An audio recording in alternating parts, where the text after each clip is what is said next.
1966, I was in the United States Air Force at Colorado Springs, and I knew I was going to retire in August of that year. So I made a trip to Kansas City in about the first part of June of 1966 to explore, looking for a job. I came to see my brother who lives here, and my home is in Concordia, to see my parents. But I picked up a Kansas City Star, and I noticed in the want ads that they wanted a computer systems manager. And so I came down to the police department and applied at the personnel office, and they said, okay. They said, we'll call you. You have to come back in about a week for an interview. And I said, sorry, folks, I'm going back to Colorado Springs tomorrow. It has to be today or not. And so they scrambled around and got all the lieutenant colonels available. And I met in Colonel Kaufman's office with Colonel Newman and a couple others and the personnel officer. And I was in there about 2 hours where they asked me all kinds of questions. And evidently I must have answered the right questions. They said, we'll let you know. Fingerprinted me, and I went back to Colorado Springs to complete my job. I got a letter in about a month, and it says, your employment record looks good, and we got a good report from the Air Force authorities, and we're going to hire you. At that time, the salary was $909 a month, which was a lot of money. They want me to come to work in 2 weeks. I said, folks, I'm in the Air Force. I don't retire until August the 1st. It will be about August the 10th before I can report for duty. And so the personnel officer said, well, I'll talk with Chief Kelley and see if that's acceptable. I said, I'm sorry, I can't do no better. And so I got a call back the next day. He says, come as soon as you get settled in Kansas City.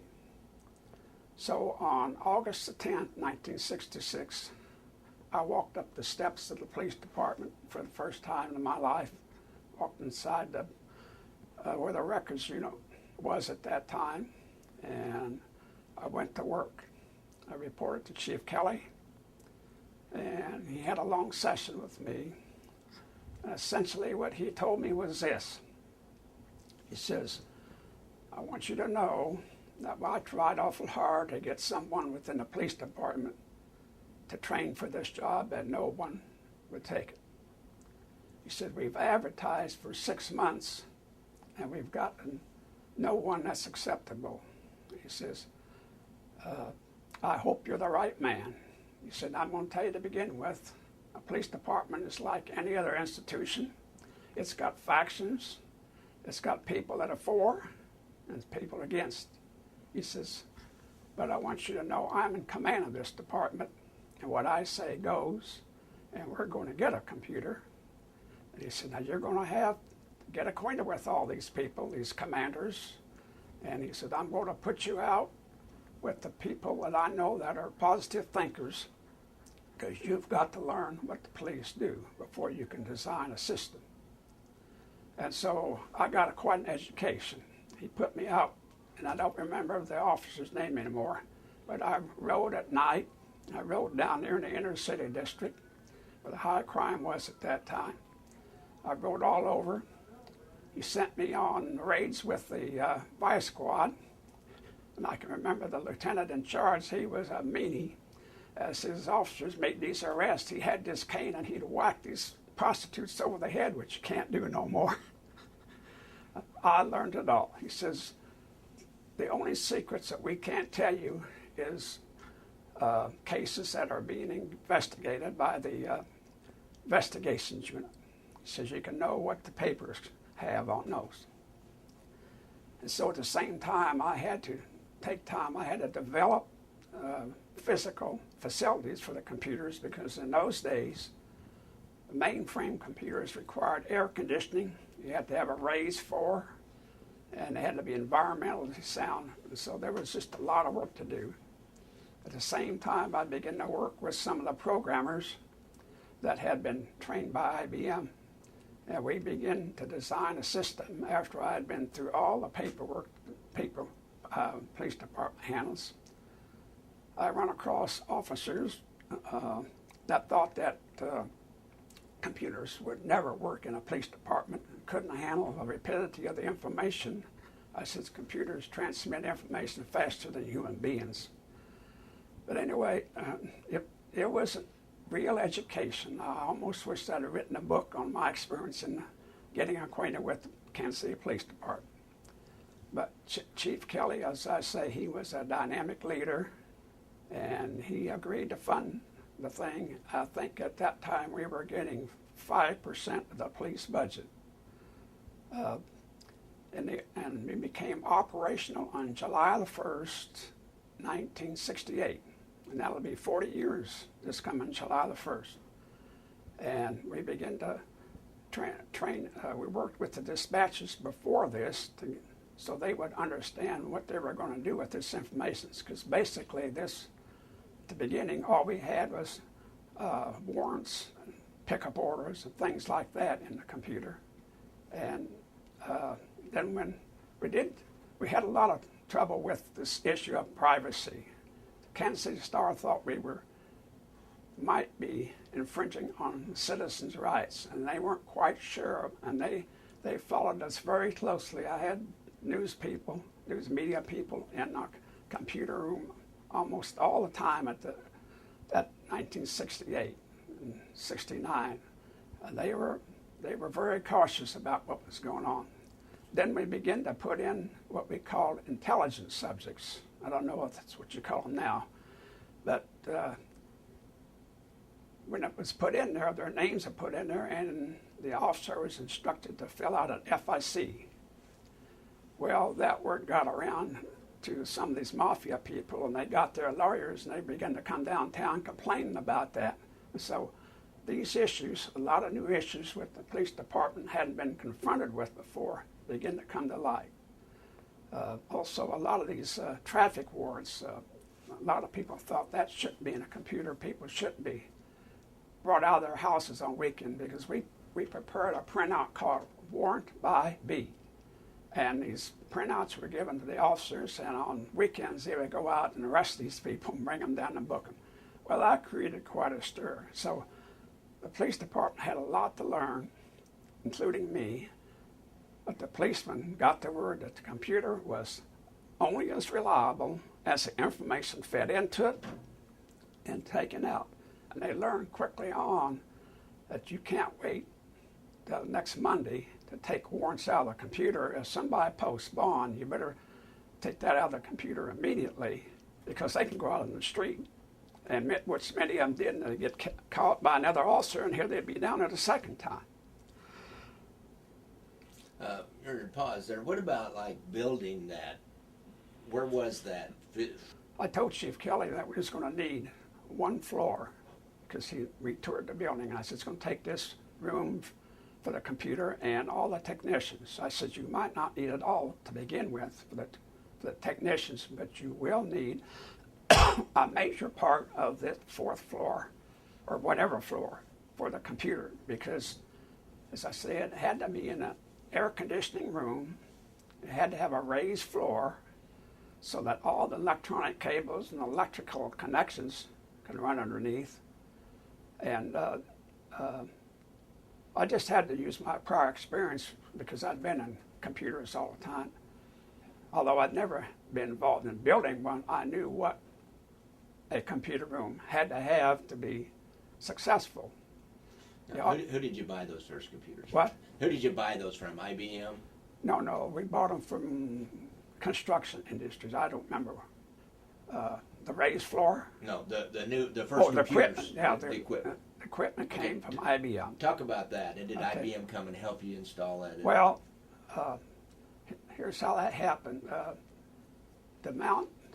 When we arrived at the final configuration of what the equipment had to be, the computer, central processing unit, the disk storage drives, had to have a printer, and we had to have a telecommunications unit to transmit this information by video. That would cost $1.2 million. And so Chief Kelley went over to the City Hall, and they said, well, we have police bonds. And so I think it was the city auditor ruled that computers are police equipment because it had to be for police equipment. And so that's how that initial complement was purchased, paid for. When it was installed, IBM delivered it, and they installed it. And of course, they had to maintain it, and they helped train our people to develop the programs. We had to pay a maintenance fee, and we had a requirement that they had to do their maintenance between 4 o'clock and 6 o'clock on a Monday morning. I think it was Sunday morning.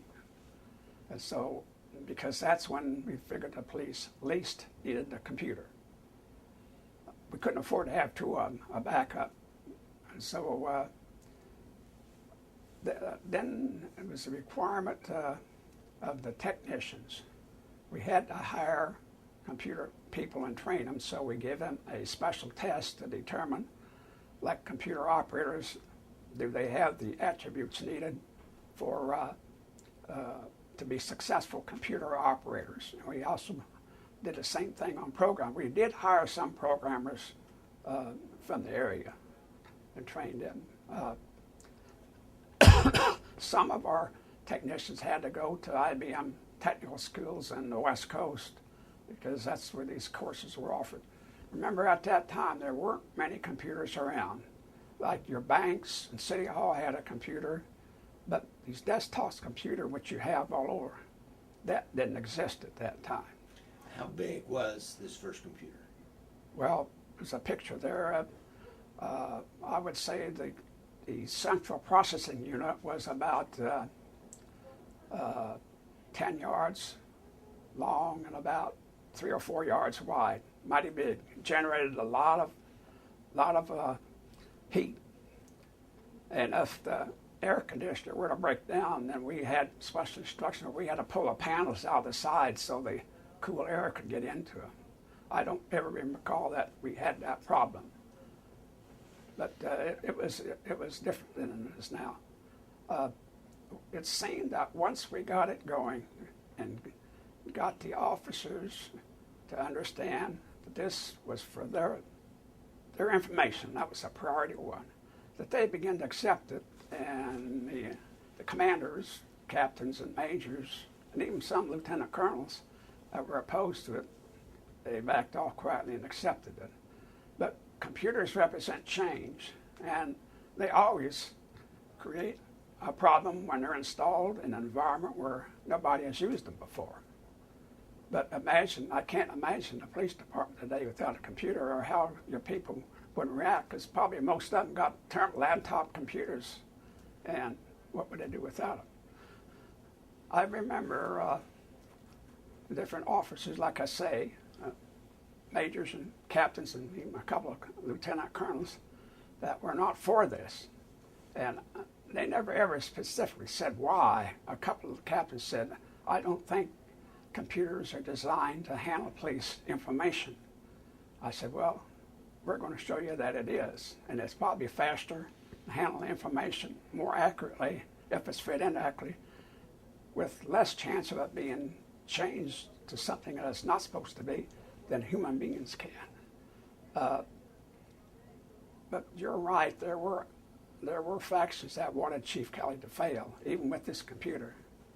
They told me about the early days when they really had factions, and they, of course, didn't have anything to say who the chief of police is going to be. Thank God they had a board of police commissioners and a governor. If this had been a selection through the city, I don't think Chief Kelley would have ever got that job. Although Alice Davis was a close friend of his, he was. But I'll tell you, Chief Kelley, he made it. He did like this. He says, I want you to know you're going to have a hell of a lot of opposition. But remember, I'm the one that makes the decision, not them. And so I knew as long as I had his backing that I could make the thing go. Now, did I answer your question? Oh, kind of. I was just kind of looking for a more personal story, or some specific way. Well, I'm sure it happened, but I don't know if I can remember all that stuff. Okay, that's fine. I got to know very quickly who the faction leaders were and which ones, because Lieutenant Colonel Johnson was in charge of the records unit.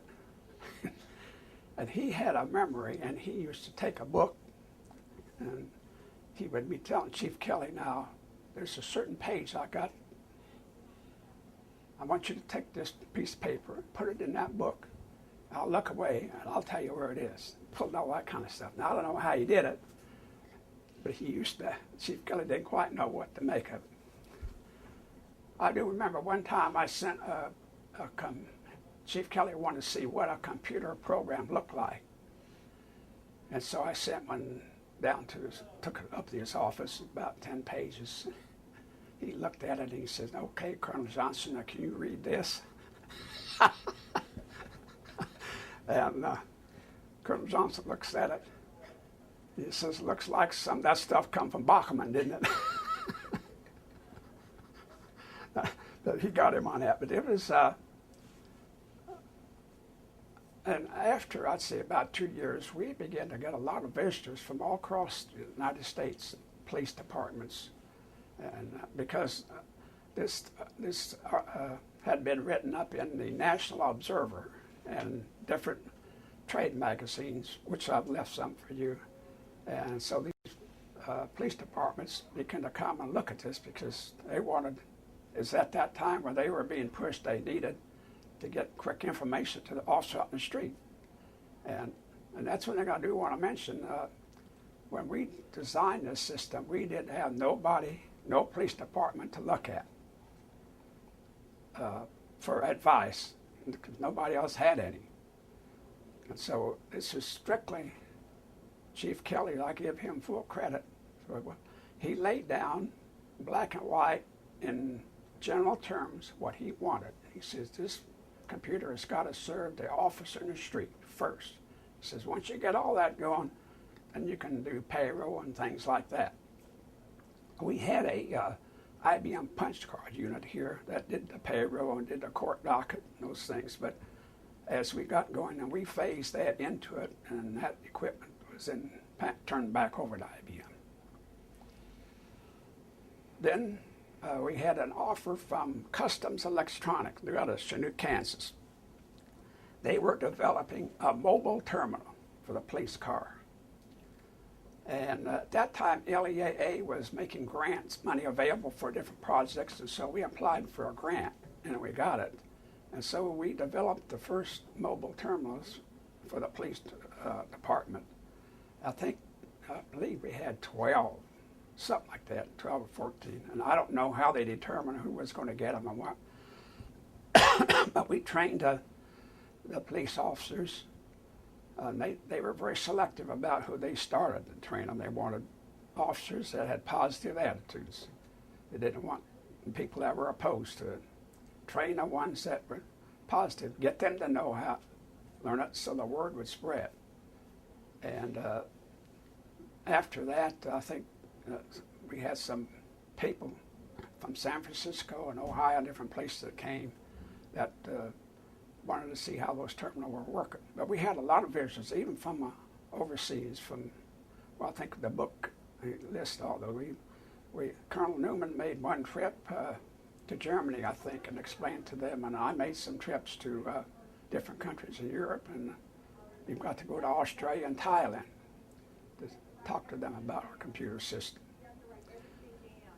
Let's see. They didn't have computer systems. We were one of the very first ones, right? We were the first one to have a police computer for the officer in the field. Some of the other police departments had computers, but it did administrative work. It wasn't geared for feeding officers in the field.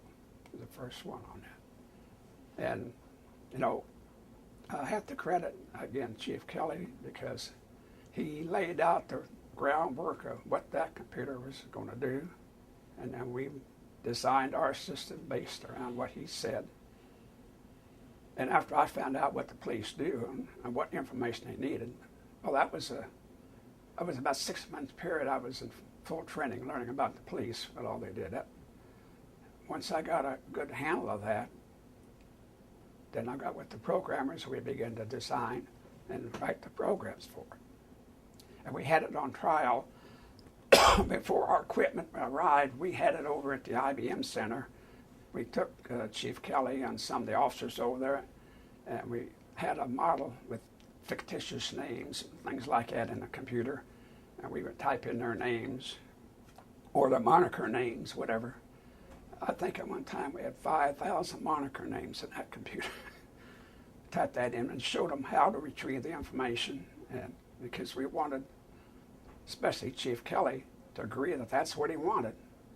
If not, now was the time for him to say so. And stolen cars and things like that, wanted persons and all that. And these intelligence subjects were put in there too at that time in the early stage. And this is what he wanted to go with. So July the 1st, 1968, we began operational for 8 hours a day during the day. Then we got up again to acquire additional people for 24 hours a day, 7 days a week. And I think September the 1st, 1968 is when we went operational 24 hours a day, 7 days a week. And I'm sure that's what it is now. The Civil Liberties Union was a real big issue at that time. As you will see in that book, the Kansas City Star had quite a few write-ups on that. But there'd be foul-ups. People would forget to take warrants out of the computer, and some of them citizens would get very mad, and they'd get their lawyer, and they'd get it in a paper. The police department learned hard on some of those things. Then we branched off into other systems, as that printout I left in there. It's a map, geographic map of Kansas City, and it's got heavy printing where the crime indices are. That's the very first printout we ever made. I don't know which one of the crime units wanted a map of the crime indices in Kansas City, if that could be done. Well, we didn't have anybody that was especially trained in that programming, so we got with Midwest Research Institute. I guess they're still here in Kansas City. And some of their technicians got with ours, and they designed a program. But before we could do that, we had to code every city block. And some coding had been done earlier, but not all. We had to have every single one, even partial blocks, coded into the system, so that when the crime indices would be, when that was fed into the computer, that address, it picked up that block, that geographic block number, and that's how it knew where to.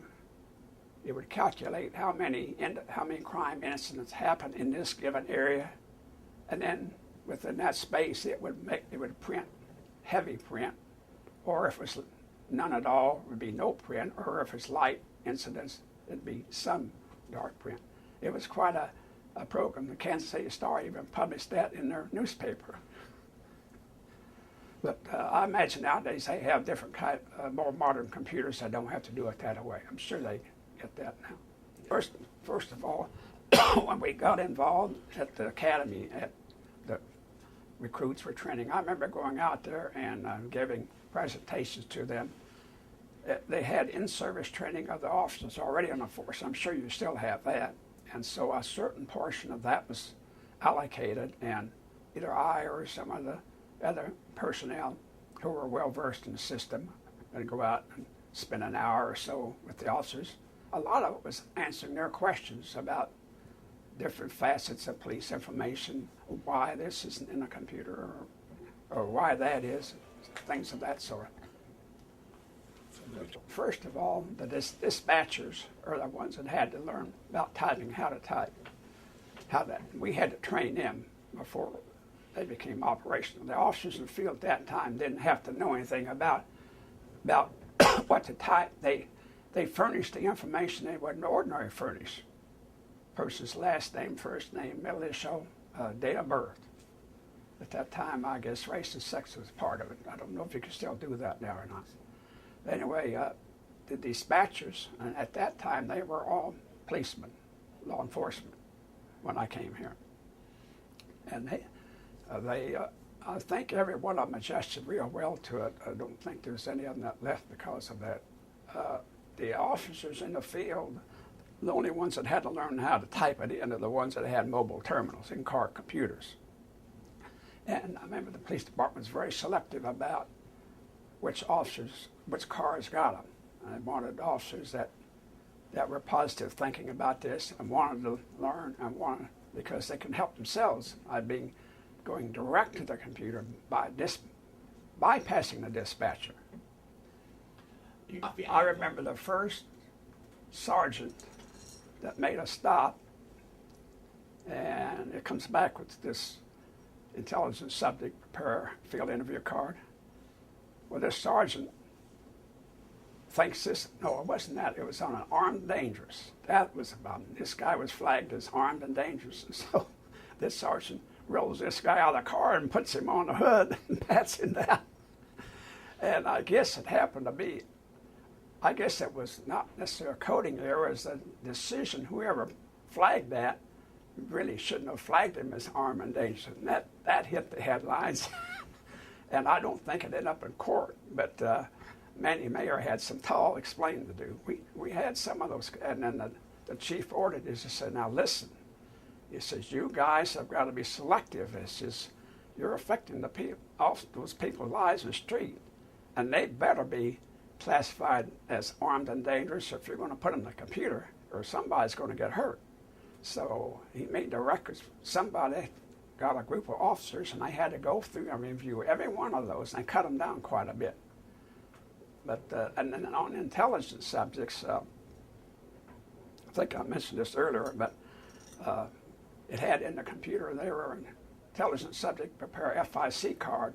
So these mafia guys, they didn't like that. I guess the policeman that got that over the radio told him what he had to do, and these guys become leery of that. So they get their lawyers and they confront Manny Mayer, and that hit the Kansas City Star. Then we also had them flagged as mentals. Well, what does mentals mean? And so they had to redefine what a mental case was, and they had to relate to something, some law-breaking act or something. It couldn't be just a straight person with mental problems. The purpose was to alert an officer that he might have a dangerous person there who is a mental. So we had all those problems to refine and to understand. You know, those things I didn't realize myself until it came out. So the police department had a big learning process to go there for about 4 or 5 years. Of course, the Kansas City Star, they were on top of us all the time. And then we went through the process with the hooking up with the FBI's NCIC system in Washington. And we had a direct line, a high-speed line to Washington, and so we programmed the computer where all the parameters are there: name, first name, last name, middle initial, race, sex, date of birth, which they required. If that was there, besides checking our computer, the computer would automatically go to Washington and get the same thing. And it usually came back in 10 or 15 seconds. Then the Missouri State Highway Patrol got their system going. I was on the Mules, they called the Mules Coordinating Committee that helped design the Highway Patrol system. And at first it was just Kansas City Police Department and St. Louis that was hooked with the Highway Patrol. Now I think they got us, and all your sheriffs and everybody are a part of that. But those were some difficult days too, because as I learned, the police theory of law enforcement, city police and law enforcement, and state highway patrol and law enforcement, although their end goal is the same, they think different. And I can remember some vicious arguments with the highway patrol. Colonel Mike Hockaday was superintendent of the highway patrol at that time. He just couldn't get through his head that computers should cost that much money. He says, I can use that elsewhere. We kept telling him, Colonel, this is a new day. This is changing times. You got to get with it. He accepted that, but he didn't like the idea. He just thought that was crazy, spending millions of dollars for computers.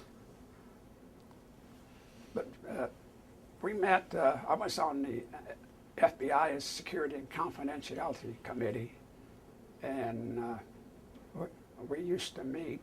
See, at that time, the different states, most of the states hadn't got into this yet, and as they applied, they had to sign security and confidentiality agreements that this information be protected. And we had a lot of problems with some of them. Some of them did not want law enforcement to have separate computers, but the FBI demanded that they have separate computers. They wouldn't let them hook up, just like you've got a separate computer even today down there. But we used to meet a lot, and there was a lot of arguments. I've traveled all over the country when I was on our Security and Confidentiality Committee. It was quite a process, quite a thing to see how the different high-ranking commanders of the different state police patrols, how they looked at things. But the computer has really brought the law enforcement community together as far as information is concerned. They really have. Criminals can't get away with it now like they used to before that time. Then let's see, now we had one major incident. ABC News in Washington decided to do a story. Only they didn't tell us the full story. They were tied up with some civil libertarian group, and they come out here. Now this is after Chief Kelley had left. Chief McNamara was here, and they went and filmed our police department computer and all that, and they pulled a surprise on Chief McNamara. They pulled out a printout that they got from one of these, I think they got it across the street from the court or sheriff's office, and they wanted to know how it was possible they could get that information. Of course, Chief McNamara, he didn't quite know what to say. He said, well, we'll look into it. I made it a point to be in there when that was going on, so I saw that happen. And so when they come down to the computer room to film it, and they asked me about it, I already knew what they was going to say, what they was going to show to me, and I said, well, I'll just say the same Chief McNamara said. It should be in your possessions. How you got it, I don't know, but somebody obviously has made it available. I said, we will look into it. Then they go to Washington, and they try to pull the same thing on the FBI. And we had alerted Clarence Kelley, since he was a director, that these guys were coming and to be watchful. And so they were ready for them. They were able to handle the project skillfully. Then National Academy of Sciences decided to make a study, I think in 1970, about the advanced computers in American society. They looked at banks, government, and for police departments, ours was the only one they looked at. And they did a in-depth analysis, and they published it in a book called Data Banks in a Free Society. And there's 10 pages in there that are attributed to the Kansas City Police Department system. Chief Kelley got good recognition out of that, which he should have got. When he left, we were very sorry to see him leave, because we knew that the dynamic days were over with his dynamic leadership. It's not been, I never knew anybody as with such a dynamic personality and leadership. And we would have never got that computer going, I don't think, without his leadership.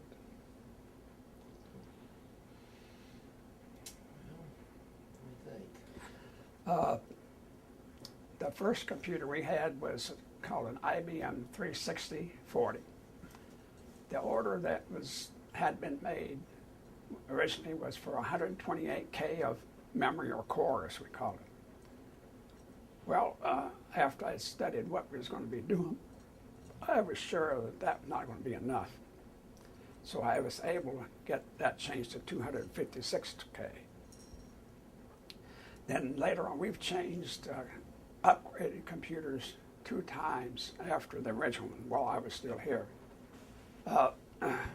So we upgraded to 256K, Of course, that meant we had to do what we called time sharing. In other words, a computer, for example, like when an officer makes an inquiry, that program would be called in for just a few seconds, and as soon as it had answered, it would be gone. There'd be another one called in. That's called time sharing. Then we would do our payroll and other programs in our other portions of the memory, and and we were able to time share quite a bit. But even that eventually would bog down, slow down the system. So when we got the larger computer, the computer we have on our left was a 370 155. It was 512K of memory, which we thought was a lot of memory, which I'm sure your little desktop computer got 10 times that much now, maybe more. I don't know. But it required programmers to be very efficient how they wrote their programs. If they had a big programs and certain parts weren't going to be used all the time, that would be stored out on disk and called in to the system. Another problem we had was with the telephone lines. At those days, the telephone companies did not understand what data transmission was. Data transmission requires a higher quality line. And we used to have so much trouble with these outlying police departments, like on the Kansas side, or maybe Lee Summit, some of those. Their terminals would be down, their line would be down, and we could see nothing wrong. And so we'd always have to get with the telephone companies. They would say, there's nothing wrong. I said, well, come in here and let me show you. It's not working. So we had a lot of problem getting the communications people to understand that a higher quality line was absolutely necessary. We couldn't just take a telephone line. It didn't work. With the FBI, we had a high-speed line, was 2,400 bits per second in baud. And we were able to get answers from the FBI computer just about as quick as we're going from our own computer because of those high-speed lines. Of course, they had a much bigger, powerful computer up there handling them. I'm sure they probably had computers with 2,000-3,000 K of core as opposed to what we had.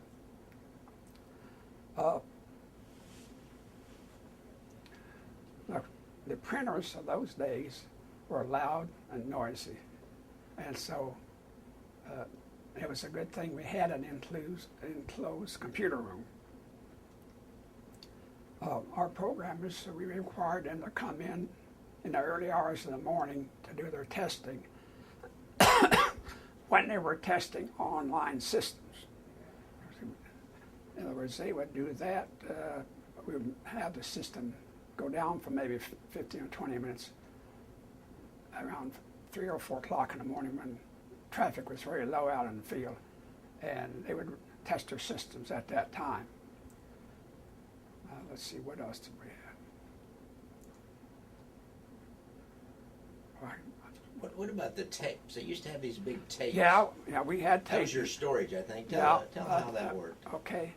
Well, the tape units were used to do a lot of our reports. In other words, instead of tying up the disk drives, which were furnishing information online for the police officers, we would copy that over to tape, and then we'd sort them in whatever order and do our printouts from that, rather than time. We could have done it from the online files, but we felt that would degrade the performance to the information to the officers in the field.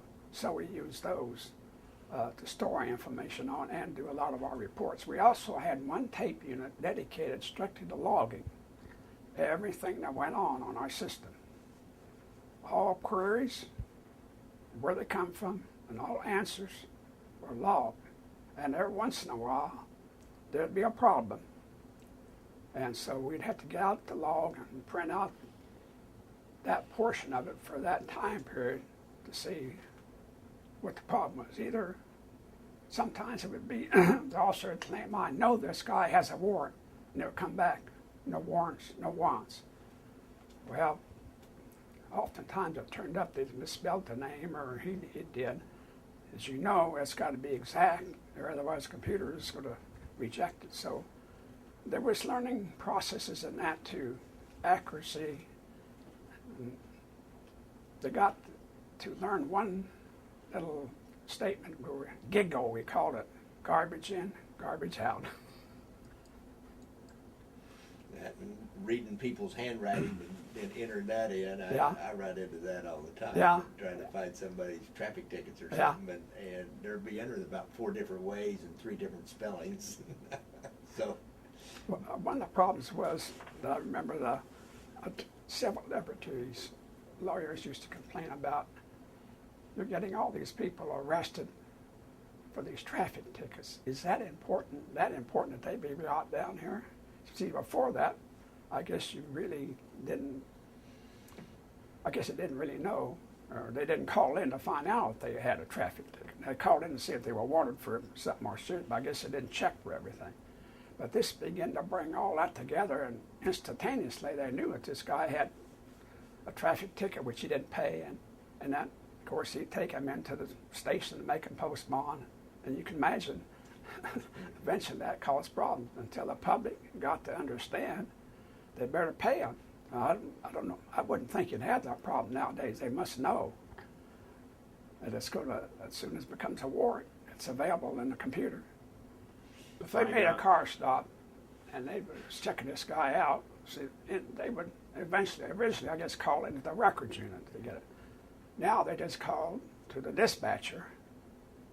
So they probably had to go to telephone to call the records unit. Now they just call on the radio to dispatcher, and they read this guy's name and date of birth and that stuff over the radio. And these guys at the dispatcher would type it in, comes back on the screen. And so was a lot of the speed or the help because instead of did they use a card file and look up cards before that, or how did they? I think, they called the records unit. Yeah. They hardly ever did it, I understand, but they called the records unit, and they just had a hand search a card file. So Unless they had so the unless biggest it was some important thing. Like, right. If they had a serious case going out there, then they would call. But I probably think as far as a traffic warrant, I think you probably never. That's why they didn't. Yeah. There's probably people with 50 or 100 warrants out there that eventually somebody would know about that, and maybe they'd go arrest him on it, or they wouldn't. But before, they just it was Chief Kelley's idea to have this warrant by beat program, and so we had a lot of work to do to get that to work. But boy, when that thing got to work, and then we made those printouts, and the patrol bureau got them and given out these officers. Man, there was a lot of bad people because they'd go out to these people's house, I don't know, maybe at night time or daytime and Saturday when they was relaxing, and they'd arrest them and bring them in and book them. There was a lot of squalling about that. I remember going out on New Year's Day with Oh. my break-in officer my first year, and he said, somebody's got to go to jail today. So he gets out the warrant by beat. He looks at his beat. There's a guy. So let's go over here. So we go and knock on the door, and the guy's there all hungover and everything. He'd obviously been partying the night before. Says, "You got a traffic warrant. Come on, you're going to jail." And the black community leaders were pretty upset about this too. They thought that their people was being singled out, and I said, this goes for everybody, black, white, yellow, or whatever. I said, this isn't race oriented. This is the violators oriented. That's what it is.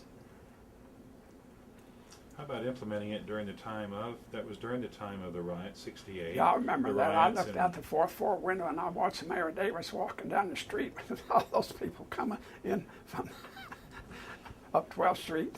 Is that 12th Street right in front? Yeah, boy, he had a whole bunch of them that got down here. I remember the officers were lined up here by City Hall and they threw tear gas and they broke it up. I remember that. I remember the day that President Nixon came in here. Watched Clarence Kelley get sworn in across the street as director of the FBI. He about a year after he went to Washington, he sent an agent out to see me. He wanted me to go to work for him in Washington with their computer. I thought long and hard, but I thought, well, that's an expensive place to live. I don't know if I want I got out because my family was around here. My folks were from Concordia. I said, I don't want to do this again. I thought long and hard, and I turned it down. But it would have been a good challenge, but I'd had my challenge with this system here. I saw a lot of things happen here. And I keep reading about the police department. Now I understand you had a shooting last night or yesterday. I think you're going to come out of that okay. Yeah, What I they found a gun laying right there. Yeah. It's there's a lot more shooting going on out there than even when I left in '96. Yeah. There's a lot more shooting. It's not going to get any better. No, it doesn't seem like it. There's a lot more in '96 than there was in '90, and than there was in '71 when I came on. Yeah. And just Do they produce these crime indice maps on their new type of printers now or not? oh god, yeah, it's And we got it going, but you know, we could really never get the detectives to accept that. I was told the detectives are very secretive people. They jealously guard their information. Is that right? They did not, whether they didn't think it would work or what, but we collected a lot of information, but I don't think it ever paid off and it was finally dropped. But Can you say one sentence again, because I didn't turn the camera to you? Can you say we worked on a modus operandi program? Okay. Just say We- that sentence. we worked on developing a modus operandi system for the detectives. This was at the request of Chief Kelley. And we got it, we developed the program, got it going, and collected information. But it never really worked. Partially, I think, is because I sensed the detectives were really never for this. Detectives are secretive people. They jealously guard their information. So they wouldn't put information into it. Well, it was put in, but they didn't put it in. It was gotten from somebody else who got it off report, which really compromises. It's got to be, you know, there's all kinds of shades of black and white, and you just can't put black in for black. It's got to be what that detective sees it as. So. And actually, they did develop a program finally called the Perpetrator Information Center, and computerized it, and it finally it's an integral part of the detective unit now. Oh, it is? Yeah. Good, I'm glad they got it. I always thought it could be done. Yeah, it's huge. They all love it now. Oh, You that's know, good. It's a big help. Like one time, Time is that you have to have a sponsor. Policemen sponsor people to go to work in the police department, and that's their friendship, and that's part of the cliques that formed here. And I don't. You still have that? Of course, I didn't have the only sponsor I so had. your was- sponsor was Chief Kelley. That's right. And that's all I needed while he was here. But you know, after he left, they had all this trouble with, you know, the Van Kirk deal and that stuff, and things kind of died down. Eventually, I left. I retired later on, but I thought it was a good thing to do. I've told you. Okay. That's all I know. Can you think of anything else? I'll probably think of something I get out on the road. Okay. Any other questions? Those were good questions. I don't. No, I was just envisioning how it worked before and then how it was Yeah. replaced and what. But Well, like I said, they Yeah. called into the records and it's just getting that information out there that wanted something. They wanted a listing of cars, wanted license numbers. Say the motorcycle squad. Start that over again with the motorcycle Okay. squad. The motorcycle squads wanted a printout in license number sequence, Missouri separate from Kansas, of cars that were wanted for whatever, whether it was stolen or traffic ticket warrants or whatever. And so we programmed the computer and we printed this out. Missouri license in alphanumeric sequence, Kansas. And I remember I was down at the plaza one day and this patrol officer was parked on the side of the road there at Main and, what was that, 39th Street that goes to the plaza? 47. 47. He was parked there and he had his own printout. And those cars would come by there. He'd be looking, boy, he'd be turning those pages. He got real. Then once his red lights would go on, down the road he got one. I don't know if they still make that printout now or not, but I don't think so. that was it was a useful deal. Okay. Okay. So